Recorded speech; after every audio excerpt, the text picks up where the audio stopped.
Bon alors Bernard Condamins, là je vous trouve à la deuxième fête du vélo de Saint-Cyr-sur-le-Rhône. Vous êtes devant votre création brevetée, le Trivette BC. D'où vous est venue cette idée de mettre un vélo sur l'eau et d'avancer comme ça? Alors l'idée est venue de lorsque j'étais jeune et que la planche à voile est arrivée. Je me suis amusé à faire la planche à voile. Après, elle est devenue trop moderne pour moi. Donc je suis passé au vélo et j'ai voulu marier dans les années, il y a une dizaine d'années, j'ai voulu marier le vélo et la planche à voile. Ce qui a donné aujourd'hui le Trivette BC.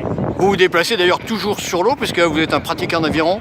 Oui, toujours sur l'eau. Donc ça c'est une vocation d'être toujours sur l'eau et de profiter de cette belle chose qui est de naviguer. Bon, Salut. quand on est habitant de Loire-sur-le-Rhône, c'est pas étonnant. Eh oui, Hein, parce que je crois que vous avez fait beaucoup pour l'aviron dans cette commune. beaucoup d'aviron, oui. J'ai monté la section d'aviron dans les années 80 et ça a bien marché avec des résultats au championnat de France. Donc aujourd'hui, la section marche bien, mais je continue à faire l'aviron en tant que loisir. Alors ce Trivette BC là, qui a été breveté je crois. Oui, Bon. c'est breveté. Donc là, vous le présentez et même vous d'ailleurs vous l'avez mis en vente. Oui. Vous espérez éventuellement développer une commercialisation? Oui, si c'est possible, si les gens sont intéressés ou les bases de loisirs pour faire de la location, telles que les paddles, pourquoi pas. Comment ça se passe sur le Rhône puisque vous l'utilisez? Quelle vitesse on fait? Alors, sur le Rhône, ça se passe très bien, très visible, soit sur la plage, soit sur le long d'un ponton. Et sur le Rhône, eh bien, vous allez naviguer donc à environ 6 km/h.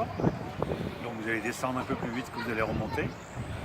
Et puis au point de vue de sécurité, l'hiver on met un gilet de sécurité et autrement l'été on se laisse vivre au fil de l'eau. Alors on a un vélo tout à fait normal, puis on peut aussi avoir un vélo électrique. Oui.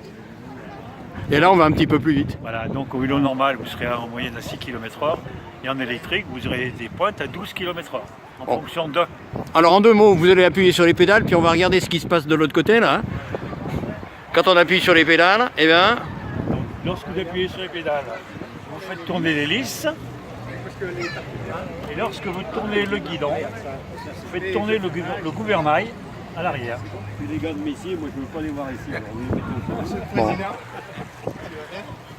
Création tout à fait originale en France, c'est sûr. Ah oui. Et dans le reste du monde? Pour l'instant, c'est le seul qu'on peut voir.